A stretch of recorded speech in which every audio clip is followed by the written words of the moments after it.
Good morning, Mary. Good morning, Welcome. darling. Are you ready? Are you awake? I am. I'm actually in that perfect state where I'm just now feeling awake, but I'm still nice, zen, and calm. So it's from this space that real magic happens, I feel like. Oh my gosh, yes. Magic in the morning. Well, you look beautiful and Thanks, honey. so happy to be here with you.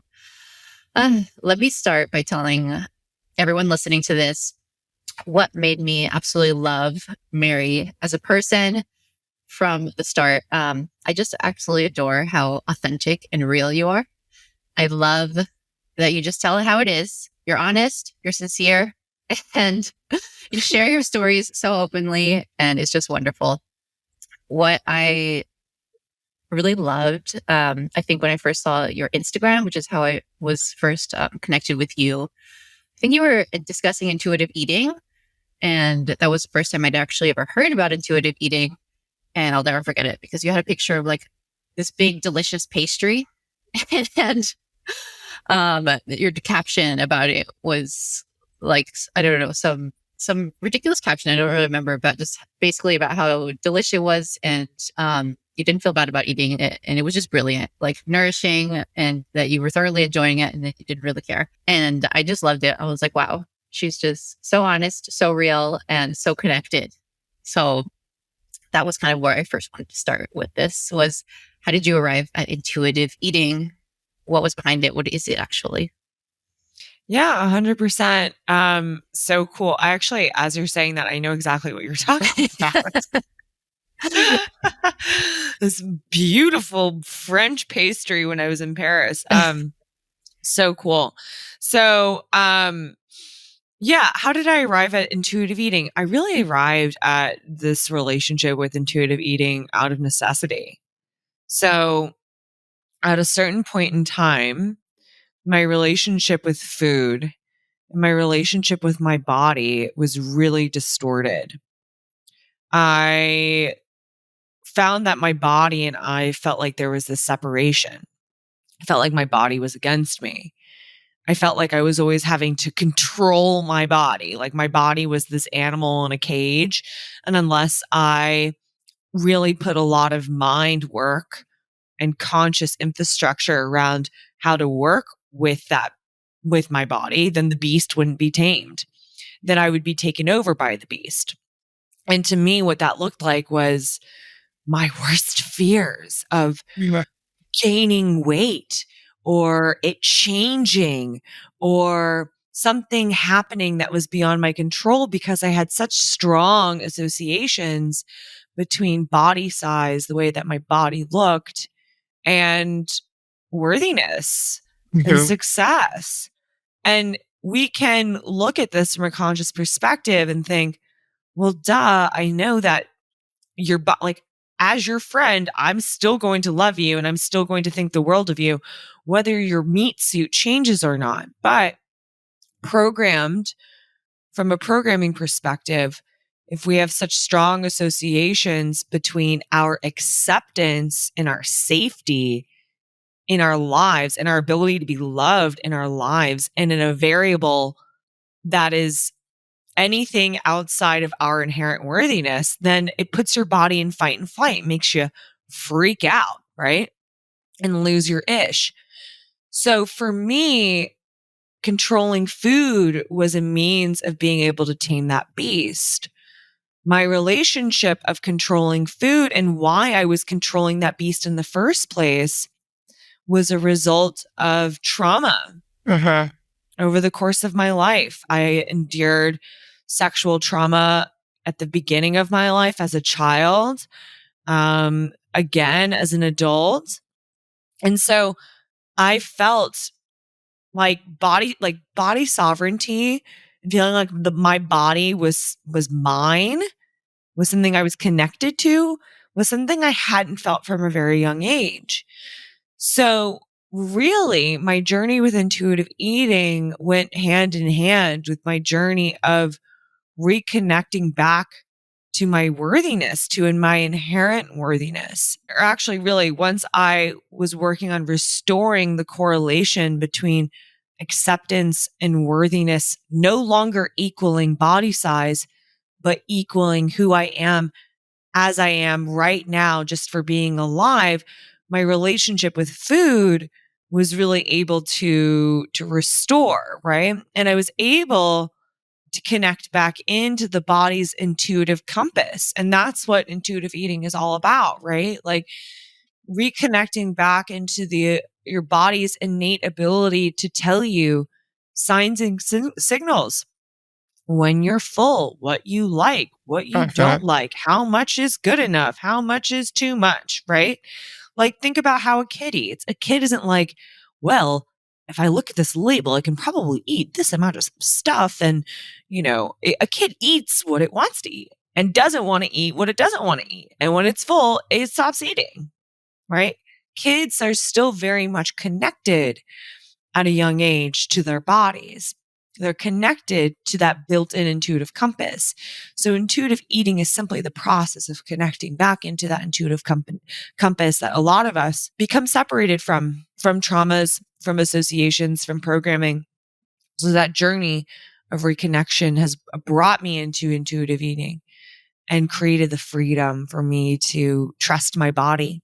Wow. So much wisdom just dropped. Thank you for sharing. And yeah, I think you're absolutely right. I think that if we all practice just reconnecting to ourselves and listening to our bodies, it would greatly enhance just the way that we live on a daily basis. It's so important to listen to our bodies. And I think instead we listen to what society tells us, and compare ourselves constantly. And I think you mentioned acceptance and worthiness of ourselves, which is something that I myself struggled with for a long time, feeling unworthy as a result of also experiencing trauma in my life. And I think a lot of people deal with this. So, what did you do to move into a space of feeling, from a space of feeling unworthy to a space of just radical acceptance of yourself? Yeah, it's a great question. So it took a rock bottom.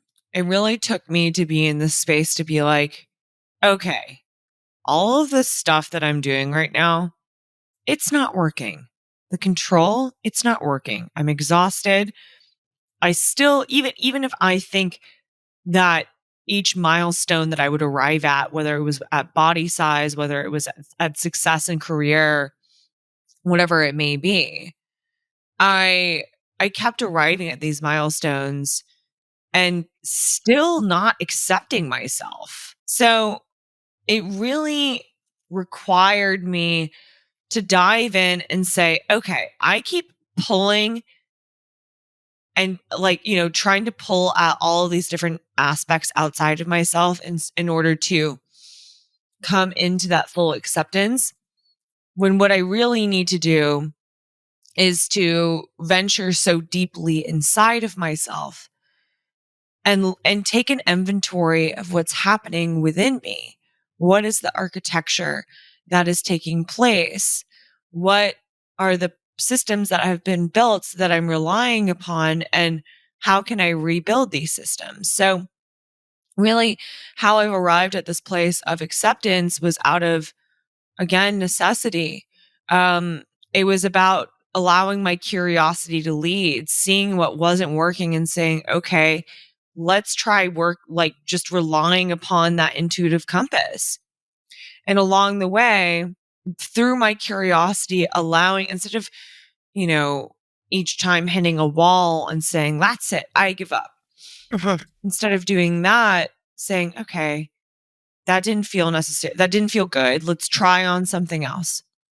And it was like this shopping cart as I went along over a couple of years where I tried on different clothing, if you will, different methodologies, different understandings, some that percolated with inside of me, or the intuitive pull to work with it percolated inside of me.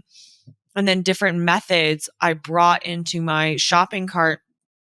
And all those methods really were containers for me to come more into myself, to connect more into that intuitive wisdom. And by being in a container with breathwork, with yoga, with hypnosis, with energy healing, with all of the different tools that I have in my belt now, each one offered me a chance to reconnect back, a chance to come back to my third eye, a chance to expand, crack open so I could receive more light, so I could transmit more light. And each opportunity where I listened to my intuitive compass and it showed me the way was further evidence that I could trust myself, that I could be all that I am. And more evidence, all that's available for you to do is then to trust and fully accept that in the face of uncertainty, which is the only true truth in this world, you can trust your intuitive compass to guide you. You can be in full allowing and acceptance of yourself. And when you're in full allowing and acceptance of yourself, you can find ease, softness, and joy. Yeah. I love that. Yeah, and you're right. It's healing, I think it's not a one size fits all. You do have to sort of shop and try the breath work, try yoga, try talking, try therapy, and see what works for you. There's so much out there, right? And it's just about taking the initiative and making yourself your passion project. So I definitely agree with that, which actually leads me to my next thought, which is something that I experienced with you at the start of the pandemic, which was the code, which is a program that Mary launched. Basically, every week we would meet. Mary, you can probably describe it better than me, but for me, my experience was so beautiful with this program that Mary launched, which was a space in a container of women weekly meeting where Mary led us through teachings and sharing, teaching us about everything from intuitive eating to breath work, going through shadow work. And it was honestly really essential for my sanity at that time. I learned so much and I found it so fascinating, as well as met an incredible group of women that, we all went through such a transformation together. What was the driving force behind creating the code? Yeah. So the code is like my firstborn child, that for me was such a, not only like my most proud accomplishment, but it was such it was like really initiation for me as well to grow. So when I made the code and why I created the code, the birth of the code happened because I saw this need for people to reconnect back to that intuitive wisdom. Like everything that I just spoke about when it comes to full acceptance, I wanted to take the blueprint that I was using with my one-on-one clients and I wanted to create it in a group format so that everyone had the opportunity to collapse the timeline of what is like, 10 years of therapy in 4 months. 4 months? No. Is that how long it was? 10 weeks. Wow. Sorry. What am I saying? In 10 weeks. And to do that in a catalytic way, it requires you to have a group of people actually, because each person that finds themselves inside of that group container, the code, and just to give everyone an overview of the code is simply just from the physical to the emotional bodies. So, and everything in between. So the energetic body, the mental body, all aspects of yourself, aligning those to the essential truth that you are a divine co-creator being, meaning you have the ability to be the architect of your reality. Yes. So using intuitive eating, using shadow work to release anything that is preventing that flow of divine consciousness from moving through you, the code incorporates all of these different containers and tools just to help you plug yourself back in.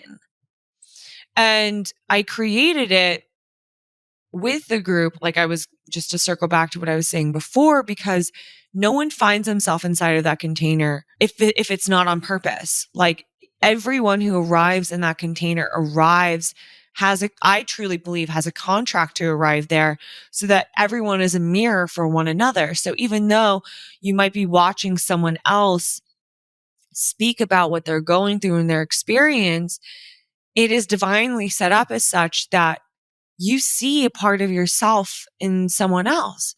So while they're talking and working through their stuff, you are actually able to work through your stuff as well with them as proxy simply by maintaining this witness consciousness. And that's what makes it so powerful. So the code was born out of the necessity I saw for people going through this dark night of the soul, being in these rock bottoms that COVID had taken, pulled the rug out from underneath a lot of us, where we had built these realities for ourselves that weren't actually working in the first place, but we had enough distractions going on that we didn't really have to address it, and it allowed you to go into this container and with a bunch of soul sisters, plug yourself back in and become more of what you have always been.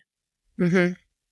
Yeah, that's definitely what I experienced. It was very powerful. And the idea of healing through community, I think, is so important. I've definitely experienced it several times in my life. And it's seen in many aspects, really. Now that I've been going through, getting sober, I've attended AA, and I see how important it is for these people, and even for me too. It's been part of my healing to see other people struggling through their addictions, through getting sober with alcohol.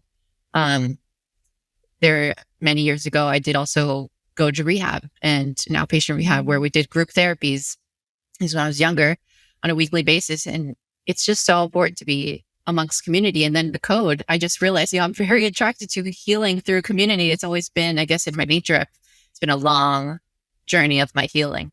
But it was so powerful to be in this space. So thank you for holding that space and bringing that group together. I was in the first code, so I feel special. But it was also the first time that I ever did shamanic breath work of any kind, actually. And that was with you via Zoom. And it really changed my life. I had a huge realization. Like, it was a crazy experience. I was laying there in my New York City apartment on the ground, locked my door. My fiance, it was my boyfriend at the time, in the other room. He did not know what was going on in there. I'm just with the computer screen, doing this breath work with you and the other women.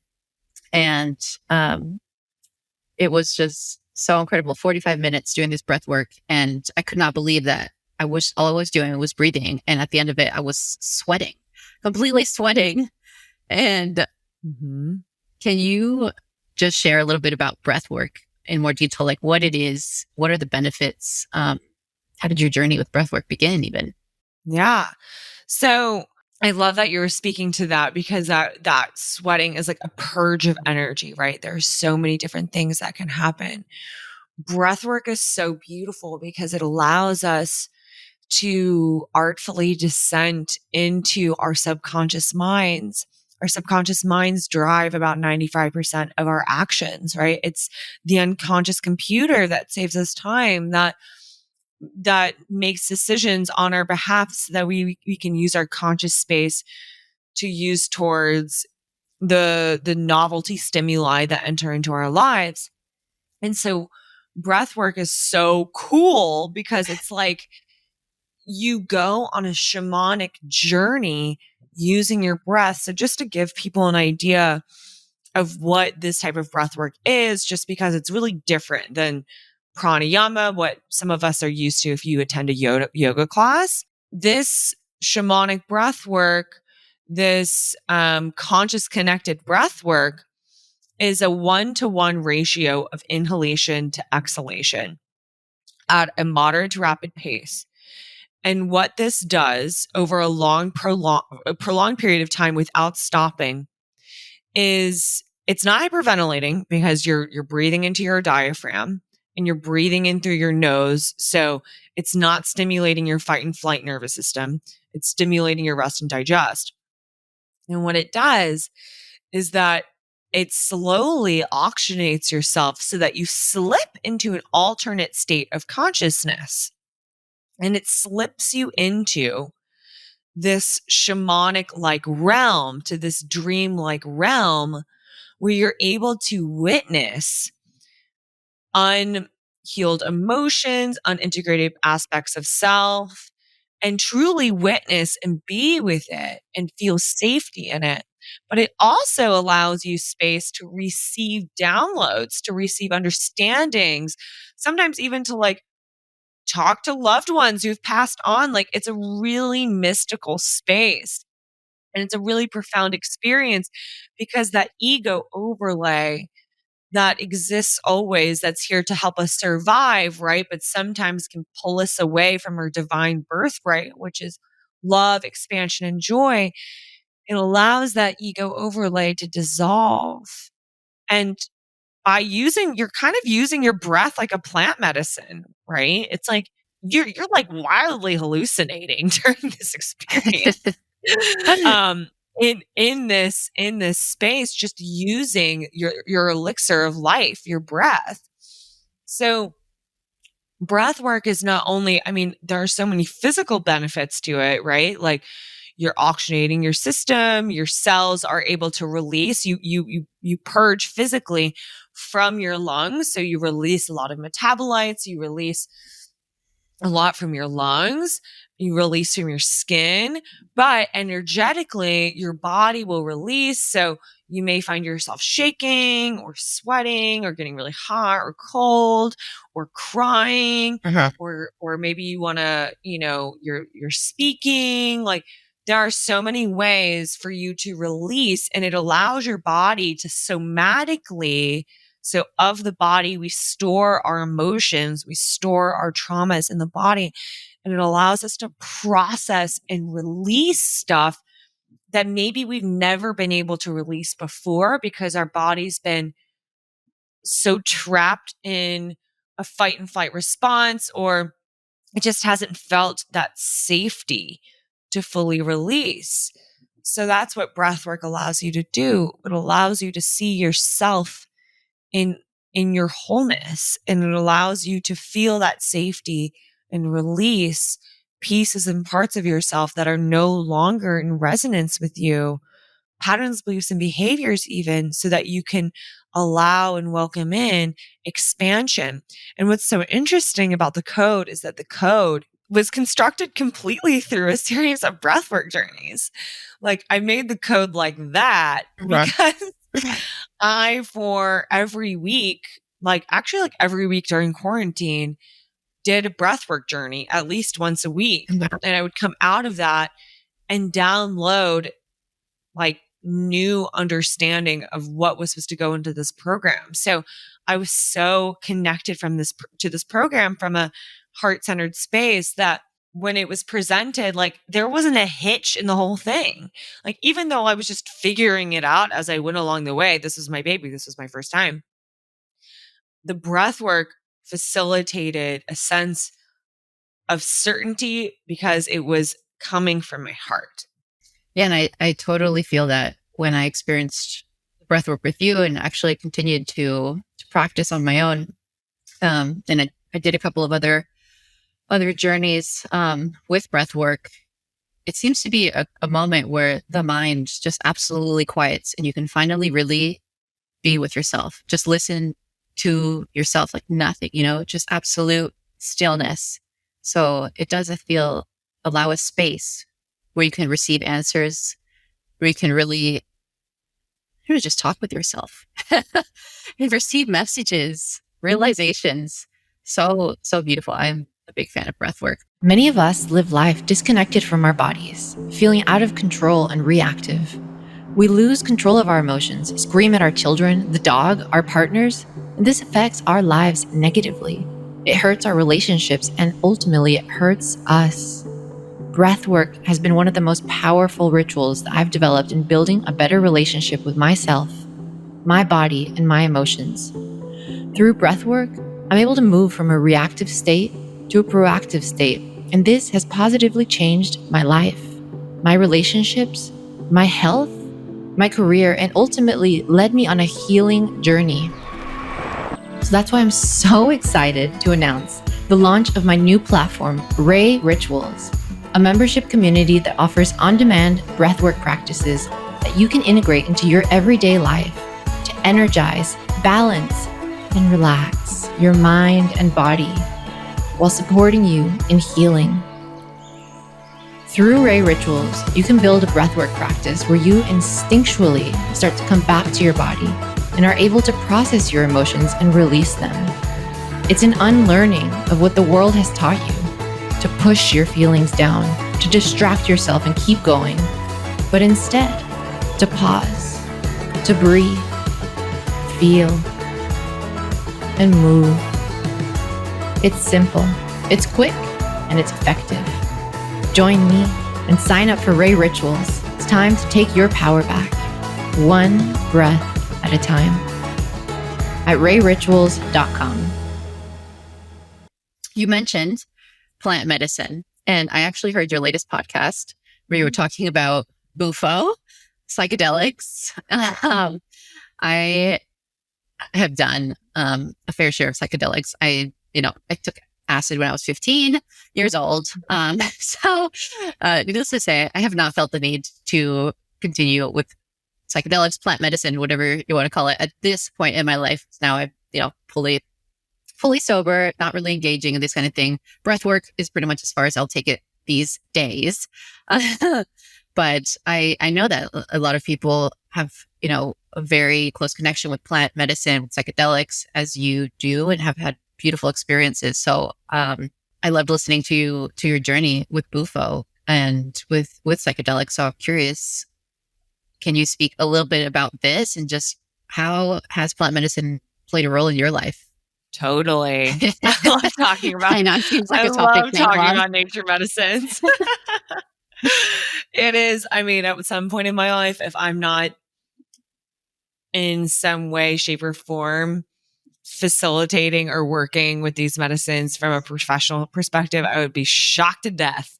It's something that definitely calls to me, but I'm just waiting for the right time. So I first want to distinguish between nature medicines and drugs, because the first time, like, I was explaining to someone that I was going to go do ayahuasca, which is a brew that contains dimethyltryptamine, DMT.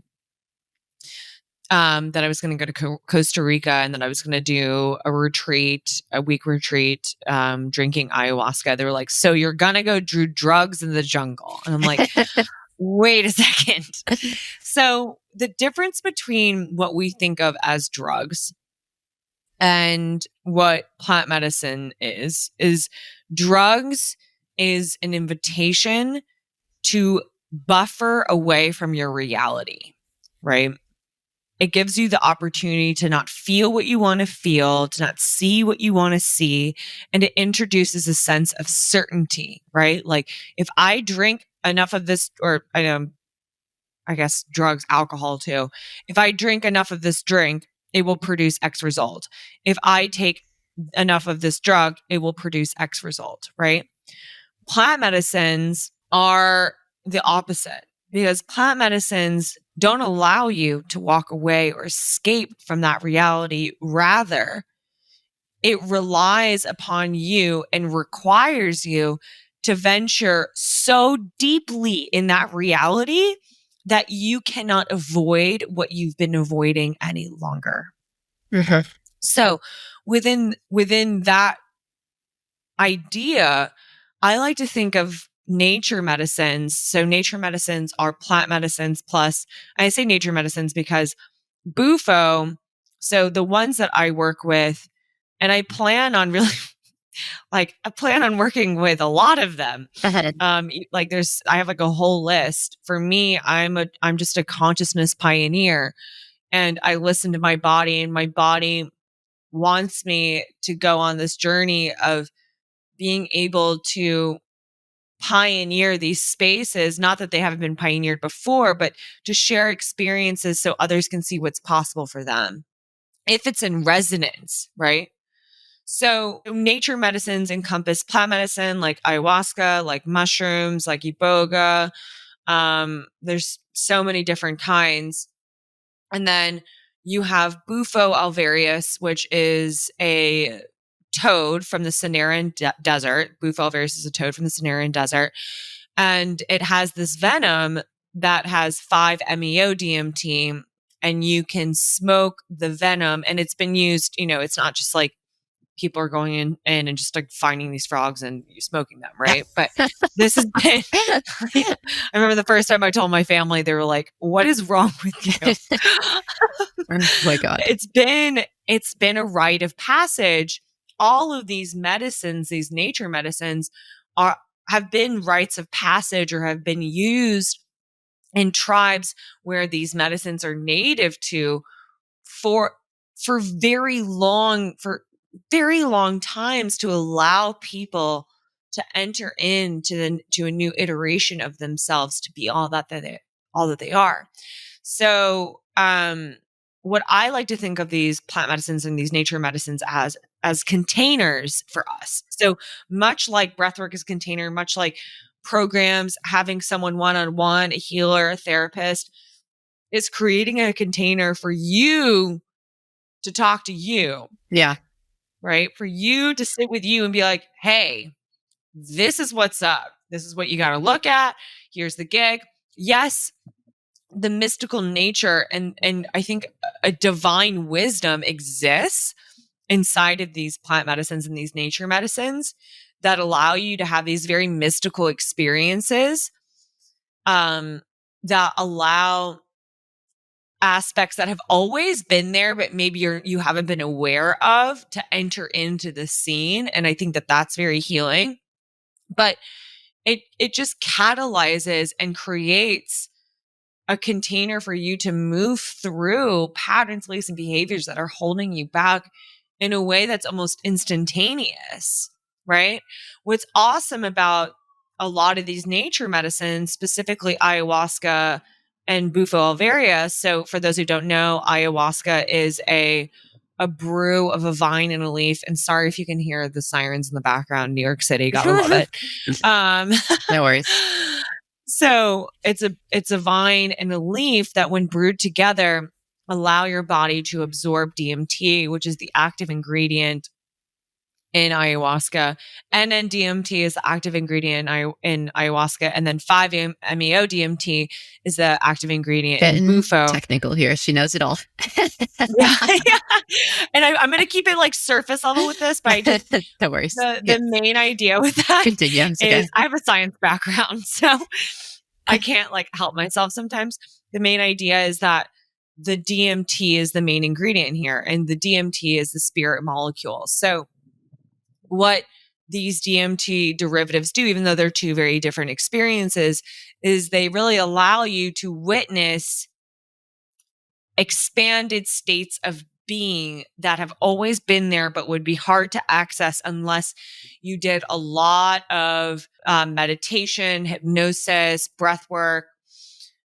Something that you should know is that you can reach the same understandings, the same crystallization of ideas that you receive with plant medicine without plant medicine. Mm-hmm. Because plant medicine isn't necessarily right for everyone.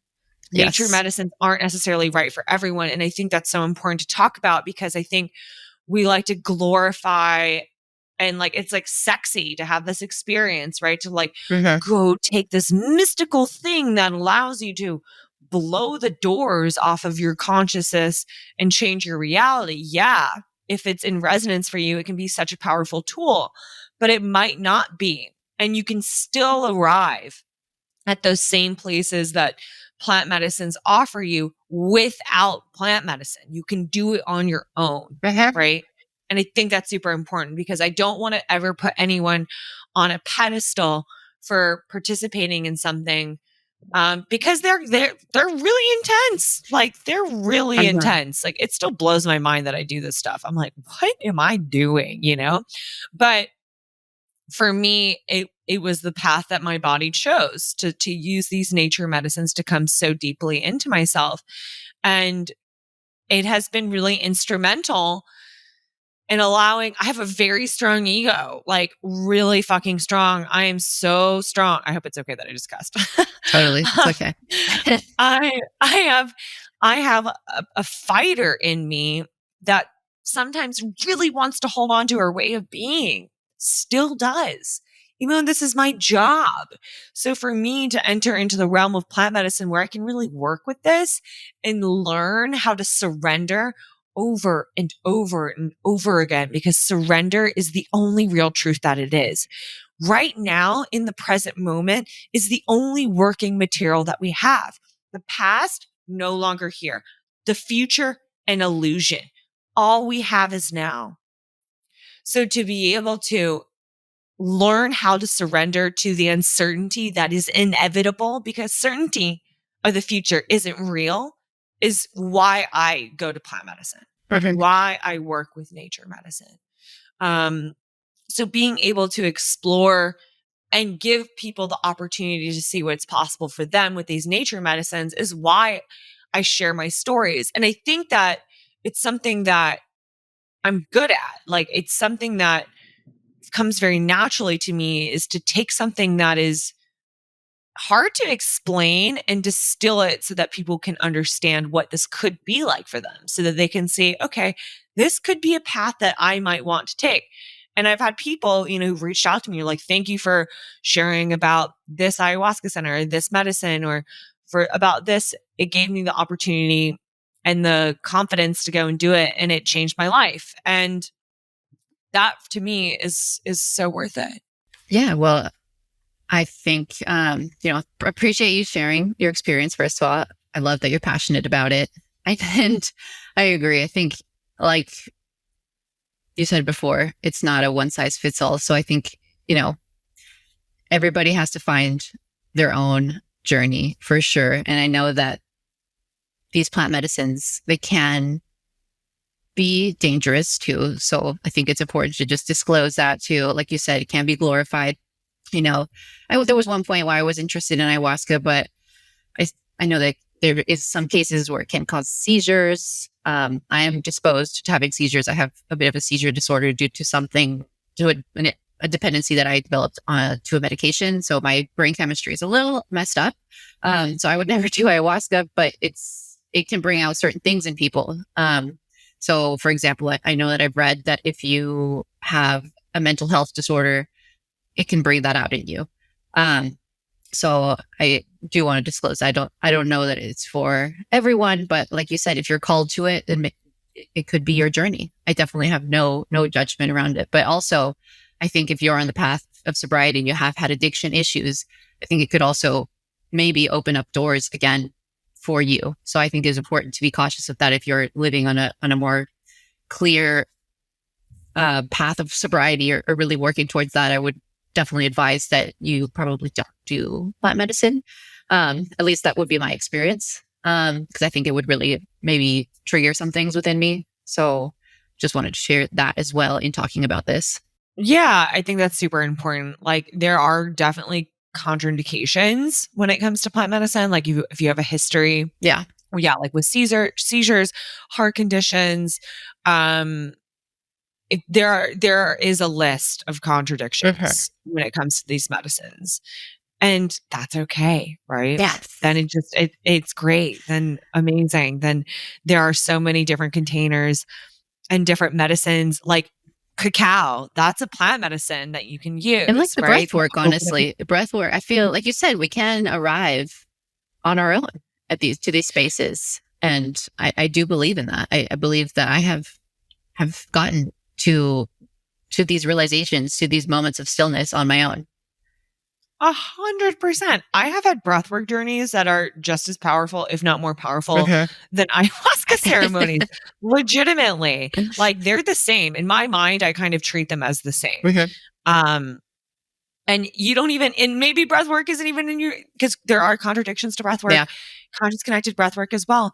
You can get there just by sitting in with yourself, right? Yeah. Allowing yourself to be in the stillness and the connection of yourself. You can arrive at at all of those points.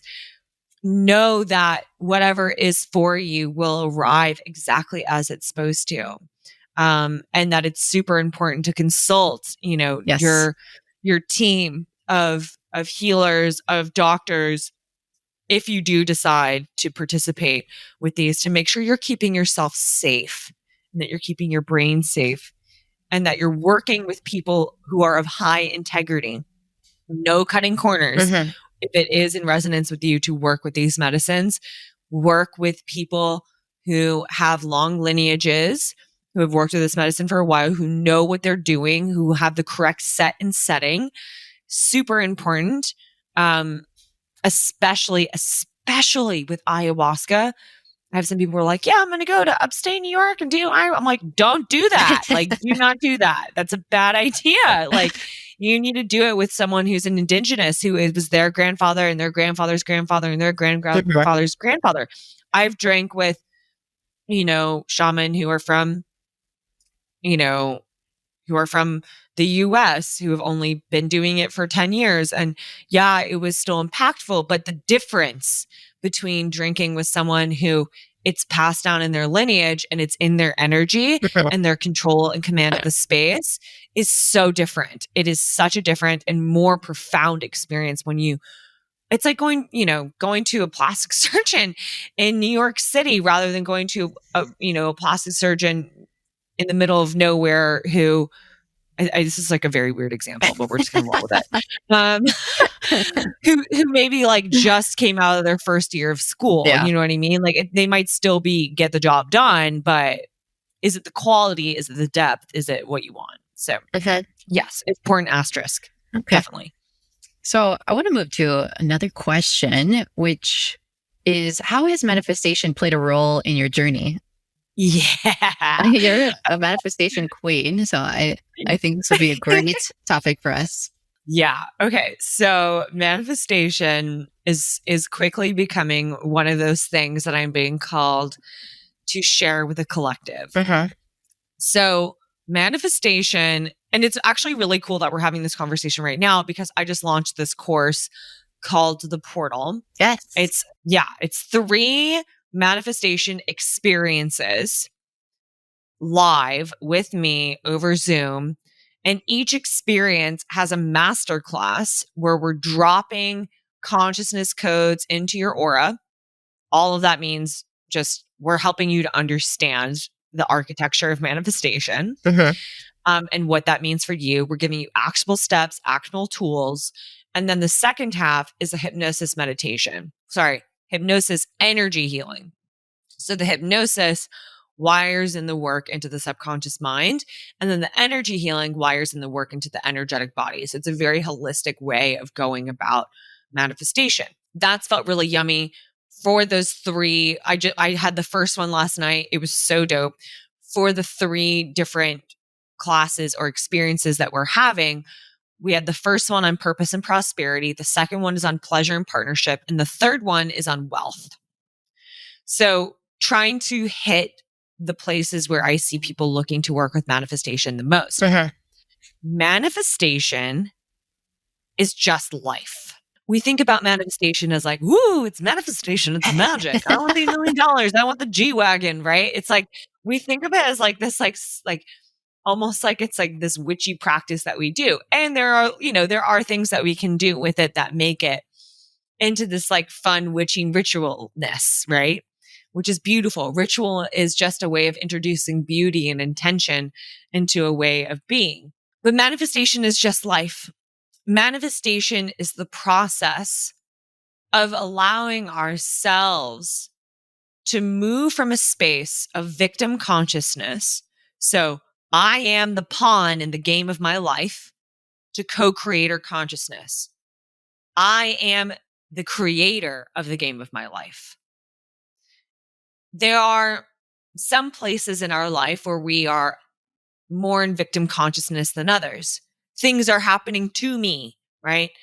I am the force being acted upon. It's because of this person that this isn't happening, or this person did this to me, right? It's not taking responsibility for the fact that we are at cause for everything in our life, right? Anything that is happening in our lives, we allow it to be so. Yeah. Manifestation is the journey of moving into that co-creator consciousness.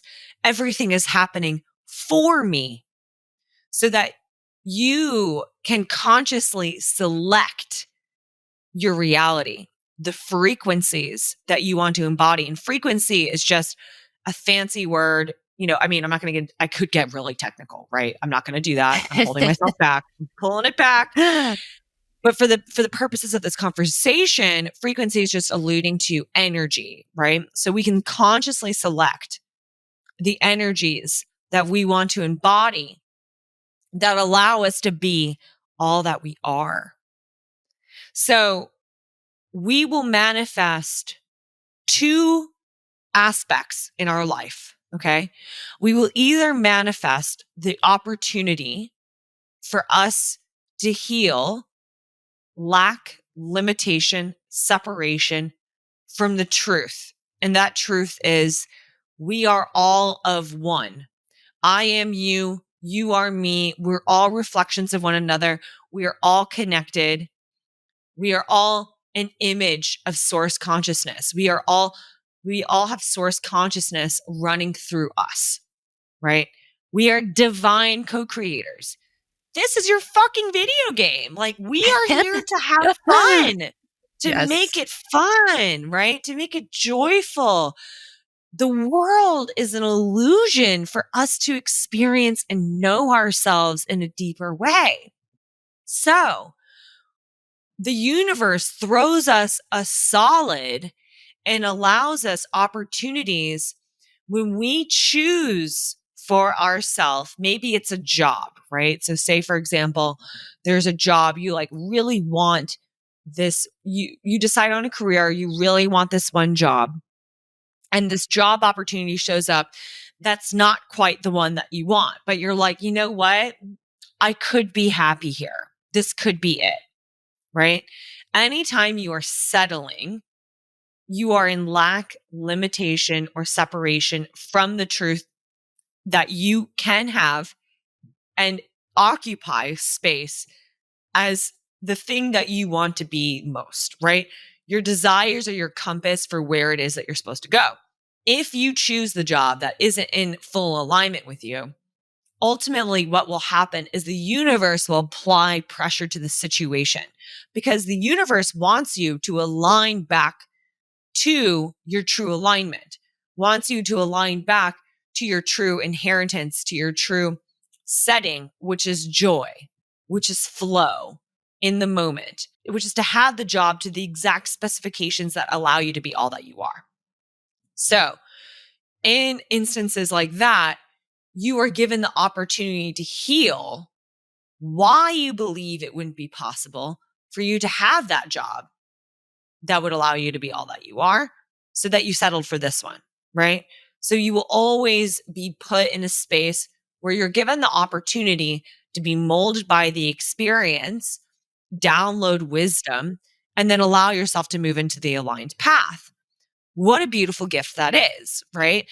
Each contraction that shows up in our life isn't something to be afraid of, isn't something to be like, shit, why didn't I figure it out this time? I've been through so many relationships. Oh my God, when is it going to land? When am I going to find your true partner? Right? It's like, oh, great. Okay. What can I learn from this? What's the wisdom downloaded? How can I be formed by this experience? And then I can hold out for and consciously choose the individual opportunity, job, situation, place, or thing that feels aligned with my heart center. And then the traditional manifestation, which is like what we all like think of, which is like getting the $1 million, the G-Wagon, the whatever, is when we allow ourselves to align to the wants, needs, and desires that allow us to be all that we are. Right? So we become a magnet for those things in our life. If it's a pair of boots, if you're manifesting a pair of boots, for example, if those pair of boots allow you to feel like the most kick-ass bitch in the world, dope. That is a great manifestation, right? Because that allows you, that's an anchor for you to be all that you are. If that $1 million, right? What does that $1 million signify? That $1 million signifies freedom.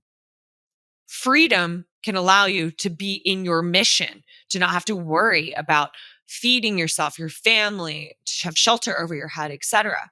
So freedom is something that we connect to. Money, not so much, right? Money is just paper, but freedom is the energy behind that. That's what you're manifesting. You're always manifesting what's behind the material thing, not really the material thing itself. Okay, so after, I think this is really important to go over that basic understanding. As far as how manifestation has shaped my life, manifestation has allowed me to live a life of ease, of surrender, and of trust in myself and in the universe, knowing that as long as I follow my intuitive compass, as long as I follow my heart, I can't fuck it up. Okay. Like I can't. Right? I will be shown opportunities to heal myself, and I will be shown opportunities that reflect back to me all that I am, which is a divine creator being. So now, I mean, just to give you an overview, like I've manifested partnership. I've manifested apartments. I've manifested an 8-month like random living situation in Paris. I've manifested months in Tulum in Costa Rica. I've manifested like opportunities. Everything in my life. Manifestation isn't something I do. It's just something that I am because I occupy space as this version of myself who is in trust in the universe, is in trust that whatever is for me will not bypass me. So I can find ease, peace, and calm and downregulated nervous system, knowing that everything happens exactly the way that it's supposed to. I love that. And thank you for the explanation too of manifestation. And you have a beautiful description of it. Because I think a lot of people do sort of think of it as this little, mystical fantasy thing. but it is so much more than that. It's connecting to the energy, as you said, behind the actual physical object that you are dreaming of, the G-Wagon, the money. Yeah. What do you actually want? What do you want to feel? What are you visualizing for your life? And I love that you refer to your life as a video game too. That's awesome. I mean, every single day I'm like, whoa, wait, this is my game. It is. I can do what I want. Like, what? Why am I freaking out about this? Like, okay, let's pause here for a moment. I think my life would look like The Sims, honestly. Like, that's my favorite. Have you ever played The Sims? I mean, come on. Yeah, who hasn't? Rosebud. But one of the things I really want to know, I wanted to ask you was, I'm sure you have, but what is the biggest awakening that you've experienced in your life? And when did it happen? Girl. I'm sure you've experienced many awakenings. Oh my God. Yeah. The interesting thing about being a healer is that so everyone goes through an awakening. What's really interesting about awakenings is like awakening is like a continuous process. Mm-hmm. And if you're a healer, your whole job is to venture so deeply inside of yourself and to contract so fucking hard that you create space each and every time that you venture in so deeply that you bring these gems out to share with the world, right? Mm-hmm. To show other people what's possible for them, to show them that they can collect their own gems within inside of them. So I've gone through a lot of awakenings. I call them initiations. Mm-hmm. So for me, I'm a mystic in nature. So my awakenings are pretty mystical. One of the first awakenings that I had, so I would say I had like the two, of course, you're the ones at the beginning of your life or the beginning of your journey of awareness are the ones that you refer to because they were the ones that like put you on the path, right? I would dare to say that since then I've had some pretty atomic awakenings, but the ones that have been super that like put me on the path, one was I actually went to this circle with Mama Medicine, who works in New York City. She's really interestingly enough, she used to be an ayahuasquero, but somehow this like isn't talked about. But she was an ayahuasquero, meaning she was a student of ayahuasca for like 10 years and the Amazon, learned how to work with the energetic realms, with the spirit realms. Before I actually go into the story, I think it is important to understand and define what awakening means. Awakening just means expanded awareness. Yes. Right? So you become aware of you are able to take yourself out of your equation for a moment and witness yourself. That's all an awakening is, right? And each time you expand, you become more and more and more awakened to your truth. So it's just expansion of awareness, right? I think sometimes people like to think of awakening as like you're being raptured by a spirit and it becomes like, it's not that Hollywood. For me, like I know lots of people who have awakenings that are not this mystical. For me, I'm just a mystic, so it sounds more mystical. But my first awakening was in a medicine circle with Deborah Hannekamp, Mama Medicine, and she laid us all down, and then she sang these medicine songs that they actually traditionally use in ayahuasca. This all comes so full circle for me. Okay, wow. So she sings these songs, and these songs help to alter. These songs transmit the frequency of the plants, and these medicinal plants help again to create containers for experience. I didn't know that at the time. I was just like, I'm just sitting in this circle. What are you going to like? Just heal me. You know what I mean? And through that, I went into this deep meditation. All of our heads are, there's like 10 of us in a room. We're sitting down in a circle. We're all laying down on pillows. All of our heads are pointed to the center. She's in the center. She's singing these songs. She's using these instruments, and it's dark, and we're just floating off into this meditation. And in that meditation, I had this, it was the first time I ever had a vision. And I had this vision that I was in the room and I was laying on this gold platform. And around this gold platform were all of these golden angels with their wings wrapped around me. And then my grandmother, who I was really, really close with, who had since passed, walked into the room, like clear as day, walked into the room, like wearing this paisley turtleneck she was used to wear and like her medal. And she smiled at me and she put her hands on my feet. Wow. And she pressed down on them. And I just felt this like jolt of electricity. And she just kind of giggled and like looked at me and then walked away. And the experience, like, it wasn't like an exchange of words, but an inner knowing. Something flipped, a switch flipped, where I was like, holy shit. Like, I am this, I am a soul in a body, right? It is not like the other way around. Like, humans are divine. Like, I have the capacity to choose a life that I desire. And it switched something in me. I can't quite put it into words. That was the first one. And then like the second one happened when I worked with ayahuasca. So I'd been doing healing work already. And then I got this intense pull to work with ayahuasca.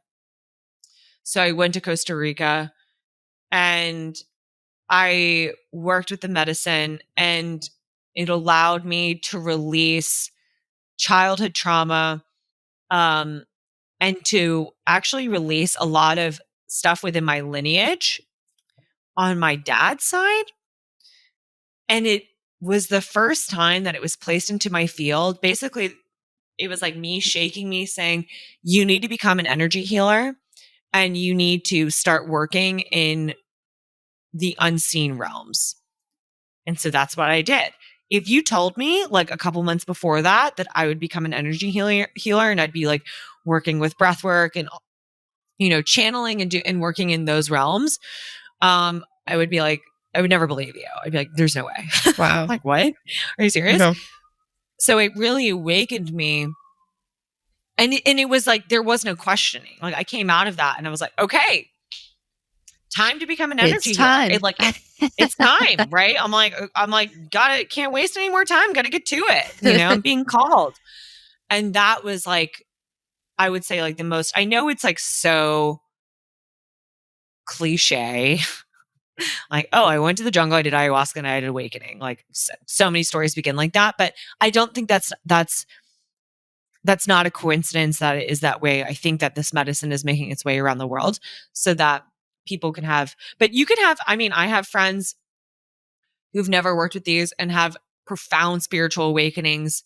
My mom is clairvoyant, clairaudient, but she works, it's really interesting because we basically do the same thing, but she's really Catholic. So she does it all under like Catholic terms. Okay. Right. Mm-hmm.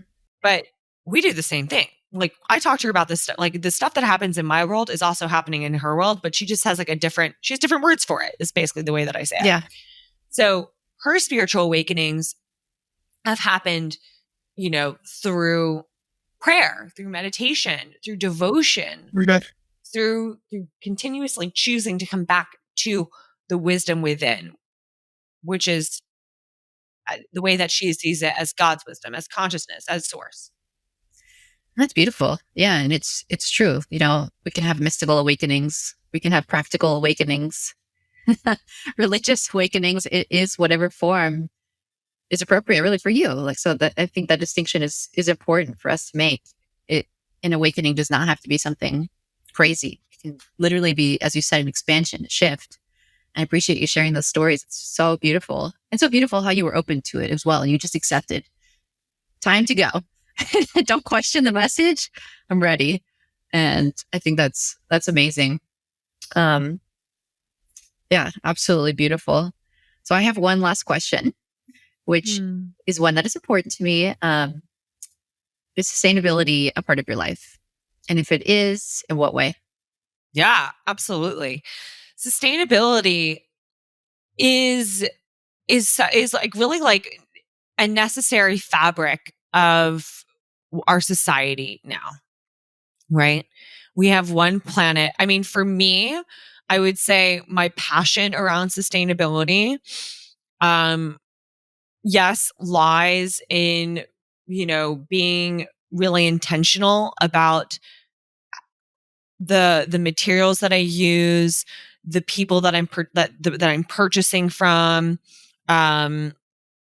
like making sure that I'm reusing, that I'm recycling, that I'm being conscious, right?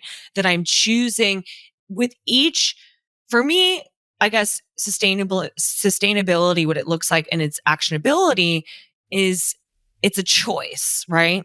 With each way that I'm exchanging my energy, am I exchanging my energy in a way that is sustainable or attainable, right? So if with the the containers that I'm using, with the people that I'm buying from, are they using materials that are sustainable or are they attainable? With clothing, with different, I guess really all aspects of my life, it just turns to being conscious and regarding and respecting Mother Gaia, respecting our earth, respecting the fruits, respecting the life and death cycle, and respecting that the way that we treat our external environment, the way that we treat and use our purchasing power is a direct reflection of what we believe to be true internally. Yes, exactly. If you are using your energy to purchase and to exchange with sources that are only attainable, that won't last. And that will be of detriment to not only you, but the planet as well. If we can choose sustainably each time, each decision adds up. Each decision is you investing in your frequency and in the frequency of the world. Definitely. It makes sense. How we treat the planet is a reflection of how not only we treat ourselves, but how we're treating other people. I feel it's all connected, you know? Mm-hmm. I always talk about 3-step philosophy, and I think I think it really starts with ourselves. You know, what's our relationship to ourselves? What's our relationship to other people? And then what's our relationship to the world? I think it has to be in that order as well. How can you expect someone to care about the planet if they don't even care about themselves? It is an exact reflection. You know, it has to be all connected. Yeah. So I really appreciate your perspective. Thank you for sharing. Yeah, absolutely. And I appreciate what you're doing with your mission and with Pildora. Like, I think like you're a true pioneer in what you're creating, and Oh, thank you. like that energy that you are helping to raise the collective conscious of the planet, right? By helping people and giving them avenues to consciously select how they want to use their energy, how they want to exchange their energy, the goods and materials that they want to choose for themselves in their lives. Yes. Yes. It is all energy at the end of the day. We've covered a lot.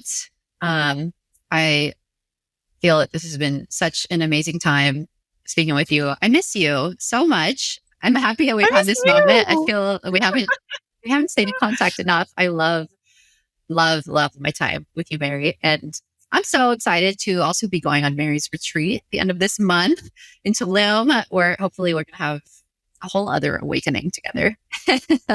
Yeah, sis. I'm ready for Yeah. that.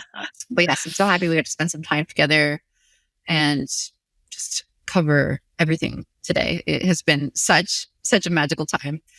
I truly admire you as a healer, as a guide. Honestly, have learned so much from you. Such an inspiration. Really love you so much. So thank you so much, Mary.